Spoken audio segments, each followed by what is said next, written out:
తెలంగాణ వ్యాప్తంగా ఎండలు మండిపోతున్నాయి. రాష్ట్రంలో రోజురోజుకు పెరుగుతున్న బానుడి బగబగలతో ప్రజలు తీవ్ర ఇబ్బందులు పడుతున్నారు. ఇంట్లో నుంచి బయటకు రావాలంటేనే భయపడుతున్నారు.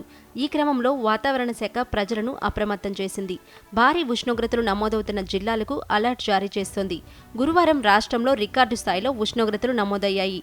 ఆదిలాబాద్ జిల్లాలో మాత్రం అత్యధికంగా 45.2 డిగ్రీల గరిష్ట ఉష్ణోగ్రతలు నమోదైంది. దీంతో ఆ జిల్లాకు హైదరాబాద్ వాతావరణ కేంద్రం రెడ్ అలర్ట్ జారీ చేసింది. గురువారం రాష్ట్ర వ్యాప్తంగా అన్ని జిల్లాల్లో 42 డిగ్రీలకు పైగా ఉష్ణోగ్రతలు నమోదైనట్టు తెలుస్తోంది.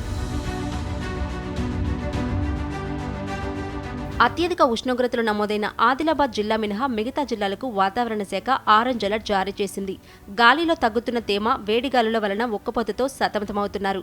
రాత్రిపూట ఉష్ణోగ్రతలు కూడా పెరుగుతున్నట్టు అధికారులు చెబుతున్నారు. అయితే రానున్న 3 రోజుల్లో ఉష్ణోగ్రతల్లో మార్పులు పెద్దగా ఉండకపోవచ్చని అధికారులు అంటున్నారు. ఇదిలా ఉండగా గత 2 రోజుల్లో హైదరాబాద్ సహా రాష్ట్రంలోని కొన్ని ప్రాంతాల్లో ఒక్కసారిగా వాతావరణం మారిపోయింది. నగరవాసులపై ఉదయం నుంచి బాణుడు తన విశ్వరూపాన్ని చూపిస్తుండగా సాయంత్రం చల్లని వాతావరణంతో వరుణుడు వారికి ఉపశమనం కల్పిస్తున్నాడు. హైదరాబాద్ సహా కొన్ని జిల్లాల్లో బుధవారం నుంచి గురువారం వరకు ఉరుములు మెరుపులతో కూడిన వర్షాలు కురిశాయని వాతావరణ శాఖ వెల్లడించింది. ఇక రాబోయే వారం రోజుల్లో కూడా రాష్ట్రంలో అక్కడక్కడ తేలికపాటి నుంచి ఒక మోస్తరు వర్షాలు కురిసే అవకాశం ఉందని అధికారులు అంచనా వేశారు.